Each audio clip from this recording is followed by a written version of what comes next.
नमस्कार साथियों। जैसा कि आपको पता है, आज हम पढ़ेंगे मूल अधिकारों के बारे में। और मूल अधिकारों का अध्ययन करने से पहले हम लोगों को कुछ बेसिक बातें जान लेना जरूरी है, जिससे आपके दिमाग में क्लियर रहे कि मूल अधिकार होते क्या हैं, क्यों आवश्यकता पड़ी। देखो, जब से सृष्टि बनी हुई है तब से दो वर्ग रहे हैं। एक वर्ग रहा है शासन करने वाला और एक वर्ग रहा है शासित होने वाला, जिस पर शासन किया जाता है। ये दोनों वर्ग हमेशा से रहे। अब क्योंकि प्राचीन काल से, प्राचीन इतिहास से ऐसी परंपरा चली आ रही थी कि जो व्यक्ति बहुत ज़्यादा मजबूत होता था या जो कबीले बहुत ज़्यादा मजबूत होते थे, वो एक कबीला मिलकर अन्य जो कबीले होते थे, अन्य लोग होते थे, उनके ऊपर शासन करता था। तो क्योंकि उस समय जो सबसे ज़्यादा समृद्ध था, सबसे ज़्यादा मजबूत था, या वो व्यक्ति था, या वो कबीला था, या वो राज्य था, वो अन्य राज्यों पर, अन्य व्यक्तियों पर, अन्य कबीलों पर शासन करता था। तो इसीलिए जो जितनी भी शासन की प्रक्रियाएं थी वो एक ही व्यक्ति में केंद्रित थी। जो शासन था वो एक व्यक्ति में केंद्रित था और इसीलिए एक व्यक्ति में केंद्रित होने के कारण ही इसको हम लोग राजतंत्र कहते थे। अब क्योंकि समय बदला, हमारे देश पर बाहरी आक्रमण पहले से ही होते रहे थे, लेकिन जब ब्रिटिश हमारे यहाँ पर आए और ब्रिटिशों के आने के बाद जो हमारी स्वतंत्रता का संग्राम चला, स्वतंत्रता के लिए जो हमारी लड़ाई चली, जो प्रक्रिया चली, उस प्रक्रिया में हमारे कई बहुत सारे दार्शनिक थे, उदारवादी लोग थे, बहुत सारे बुद्धिजीवी लोग थे। उन्होंने इस बात को सीखा कि अरे शासन करते कैसे हैं। तो जब ये लोग आए तब हमारे यहाँ पर राजतंत्र से लोकतंत्र की एक प्रक्रिया चालू हुई। ये जो लोकतंत्र है, जहां राजतंत्र था वहां पर भी टैक्स कलेक्ट किया जाता था जनता से, वहां पर भी उनके मंत्री होते थे, वहां भी सेनापति होते थे, सेना होती थी। लेकिन फर्क यह है लोकतंत्र और राजतंत्र में, दोनों के अंदर, कि राजतंत्र के अंदर एक व्यक्ति की ही बातें मान्य होती थी, एक व्यक्ति के अंदर ही सत्ता केंद्रित थी। लोकतंत्र में यह है कि जो व्यक्ति है, जो जनता है, वो अपने उम्मीदवार चुनती है वोट के द्वारा, और वो जो शक्ति है वो जनता में निहित होती है। ये शक्ति जो है ये जनता में निहित होती है। अब जो हमारे संविधान के निर्माता थे, उनको पता था कि अगर कोई व्यक्ति चुना हुआ है तो चुनने के बाद जितने समय तक वो रहेगा, उस समय के अंदर तो वो अपनी शक्ति का दुरुपयोग कर सकता है।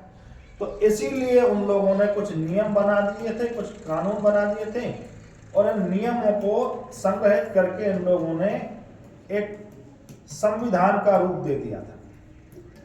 और संविधान के अंदर ही जो व्यक्ति को अपने गरिमामय जीवन के लिए सबसे ज्यादा आवश्यक है कि अगर राज्य उसके खिलाफ हो जाए, सरकार उसके खिलाफ हो जाए, तो उसको जीवन जीने के लिए कुछ मूलभूत नियमों की आवश्यकता होगी, जिसकी वजह से वो अपने जीवन को जी सके।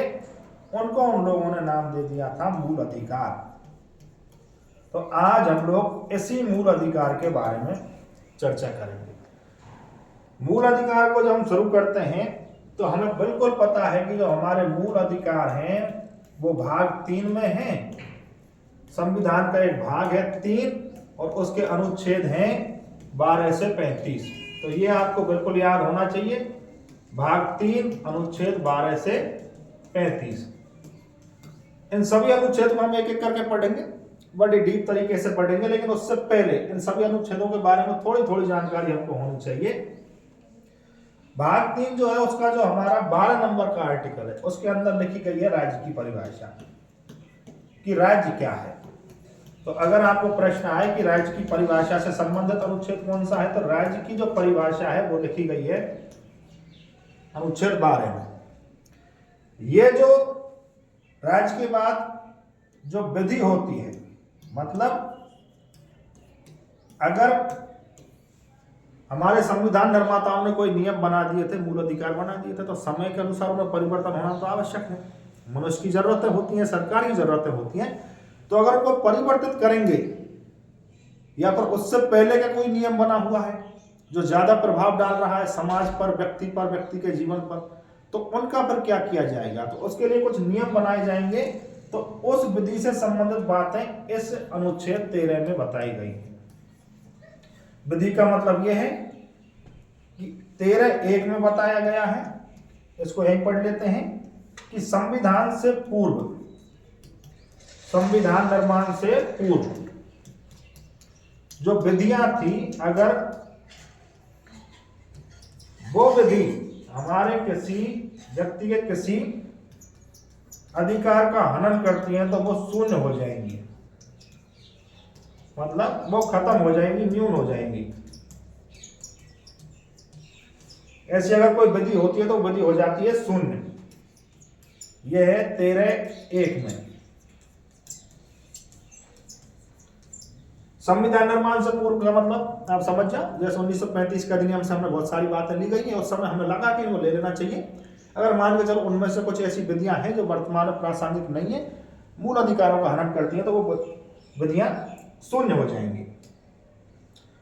इसी में 13(2) अगर आप देखोगे तो 13(2) ये है कि संविधान लागू होने के बाद जो हमारी संसद को हम लोगों ने शक्ति दे रखी है, अगर वो कोई ऐसा नियम बनाती है जो व्यक्ति के अधिकारों का हनन करता है, तो वो विधि भी शून्य हो जाती है, बाद वाली विधि भी शून्य हो जाती है। मतलब 13(1) और 13(2).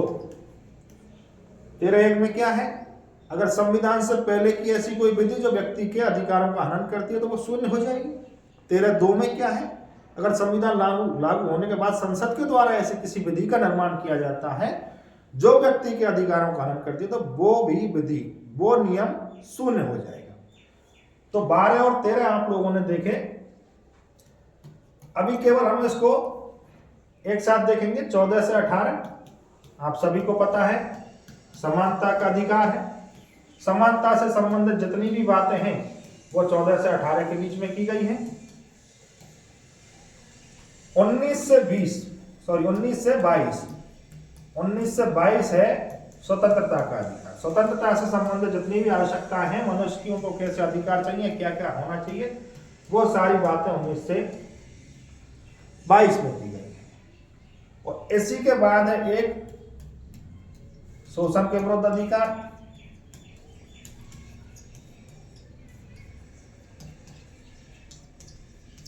उसके लिए आपको अनुच्छेद दिया गया है 23 और 24।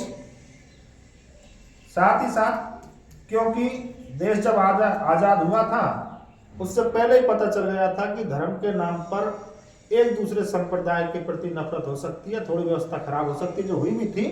तो इसलिए धार्मिक स्वतंत्रता का अलग से वर्णन किया गया है। उसके लिए अलग से अनुच्छेद बनाए गए हैं। वो बनाए गए हैं आपके 25 से 28।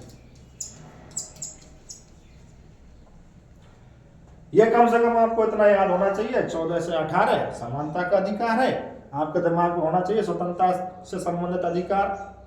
19 से 22 आपके दिमाग में होना चाहिए कि शोषण के विरुद्ध अधिकार। 23-24 आपके दिमाग में होना चाहिए धार्मिक स्वतंत्रता से संबंधित अधिकार। 25 से 28।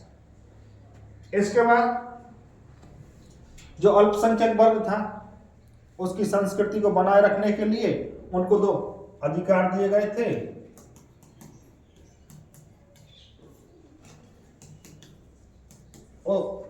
उन अधिकारों को वर्णित किया गया है 29 और 30 में, 2 आर्टिकल। इसके बाद में एक जो आर्टिकल था 31, वो था आर्टिकल नंबर 31। ये जो हम लोग संपत्ति अर्जित करते हैं, ये संपत्ति का अधिकार था। इस अधिकार को बाद में समाप्त कर दिया गया था, पर आपको याद रहना चाहिए कि 31 नंबर संविधान में संपत्ति के अधिकार से संबंधित था। 32 नंबर जो है आपका, वो है संवैधानिक उपचारों का अधिकार। संवैधानिक उपचारों के अधिकार से आपका मतलब यह है कि अगर मान के चलो आपके जो अधिकार, मूल अधिकार दिए गए हैं 14 से लेकर 30 तक, अगर इन मूल अधिकारों का हनन होता है, इन मूल अधिकारों पर कोई चोट पहुंचाता है या सरकार की तरफ से ऐसे नियम बनाए जाते हैं जो आपके मूल अधिकार जो हैं 14 से 30 तक उनको कम करते हैं, तो न्यायालय के द्वारा उसके खिलाफ रिट जारी की जा सकती है। मतलब अनुच्छेद 32 आपके सभी के सभी अधिकारों का रक्षक है। यह 32 में लिखा गया है। तो आप लोगों ने देखा 12 से लेकर 32 तक, 33, 34, 35, ये हम सबसे पहले कवर करेंगे। यहाँ तो 33, 34 और 35 ये आपको आवश्यक रूप से याद रखने, क्योंकि यहाँ पर हो सकता है प्रश्न फंस जाए। अगर मान के चलो कोई व्यक्ति किसी सशस्त्र बल में काम कर रहा है, सेना में काम कर रहा है, तो उसका जो मूल अधिकार है वो सामान्य आदमी से भिन्न होंगे। तो उनके मूल अधिकार जो होते हैं, जो सशस्त्र बलों में काम करते हैं या फिर सेना में काम करते हैं, उनके जो या किसी एजेंसी में काम करते हैं, जो सरकारी एजेंसी है उसमें काम करते हैं, तो उनके जो मूल अधिकार हैं वो मूल अधिकार कम किए जा सकते हैं। इससे संबंधित जो अनुच्छेद है वो आपका वो है अनुच्छेद 23। अगर मान के चलो देश में कहीं कोई ऐसी स्थिति आई, कई बार आई है, कोई विद्रोह हो जाता है, कोई कुछ हो जाता है, तो अगर वहां पर ऐसी आवश्यकता पड़ गई कि वहां पर मार्शल लॉ लगा हुआ है, मतलब सेना का जो कानून लगा हुआ है, अगर वहां आवश्यकता पड़ गई कि सेना का कानून है, मार्शल लॉ लगा हुआ है, तो मार्शल लॉ के समय पर जो आपके मूल अधिकारों पर फर्क पड़ता है, जो मूल अधिकार कम किए जाते हैं, उससे संबंधित अनुच्छेद है अनुच्छेद 34।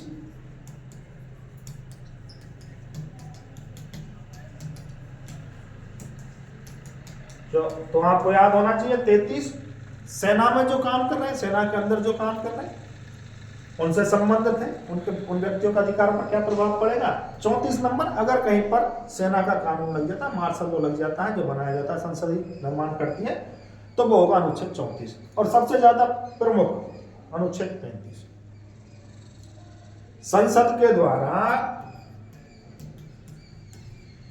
के द्वारा मूल अधिकारों से संबंधित जो विधि बनाई जाती है वो किसके तहत बनाई जाती है, वो विधि बनाई जाती है आपके अनुच्छेद 35 के अंतर्गत।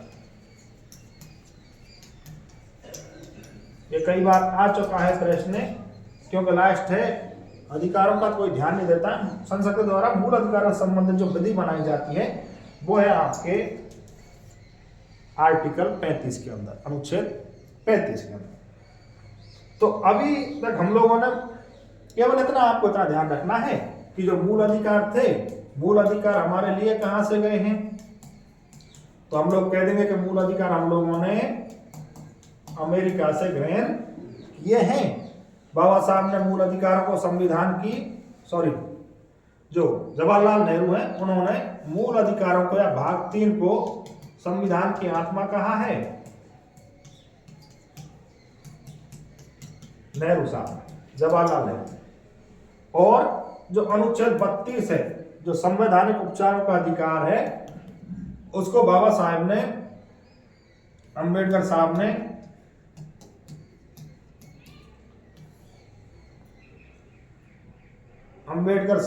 उसको संविधान की आत्मा कहा है। तो ये 2 फैक्ट आपको याद रखने हैं कि अनुच्छेद 32 को संविधान की आत्मा किसने कहा है, ये जो है ये कहा है बाबा साहब अंबेडकर ने। और भाग 3 जो है, मूल अधिकार जो है, उनको जवाहरलाल नेहरू ने संविधान की आत्मा कहा है। याद रहे तो ठीक, ले आता नहीं फिर भी आपको याद रखना है। अब एक बार पुनः आपको देखना है कि 12 में क्या है।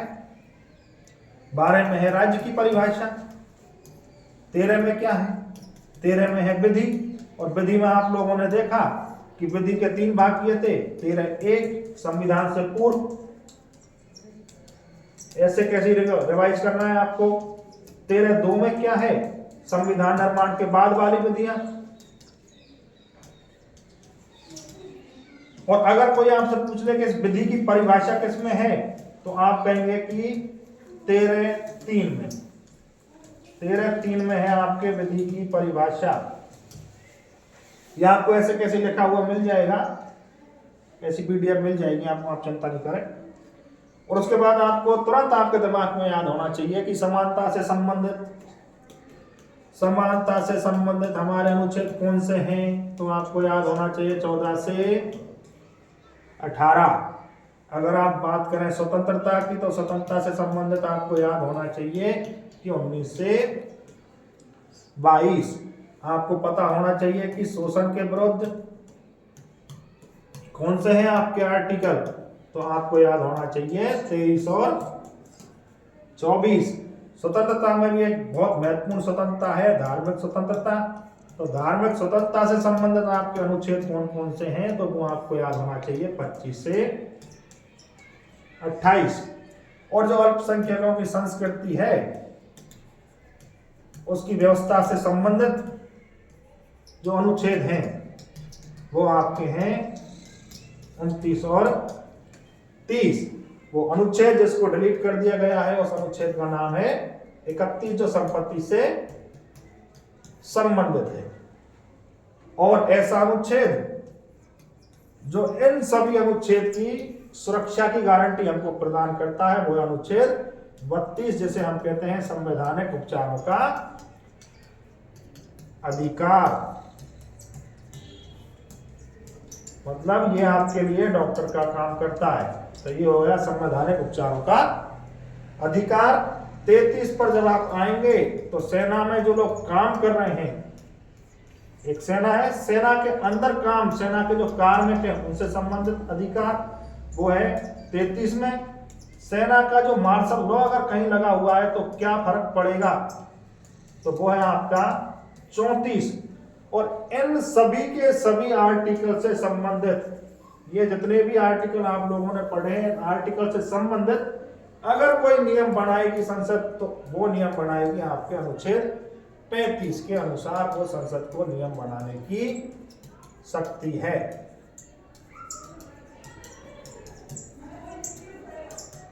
अब इसके बाद आप लोगों को हम बताएंगे कि 14 से हम इसको स्टार्ट करेंगे कि 14 में क्या है, 15 में क्या है, 16 में क्या है, 17, 18, ऐसे प्रत्येक आर्टिकल में प्रत्येक जो अधिकार है उसके और अंदर भाग है, उनमें कैसे संविधान में संशोधन किया गया था, किस अनुच्छेद में, किस मूल अधिकार में संशोधन करने की आवश्यकता पड़ी थी।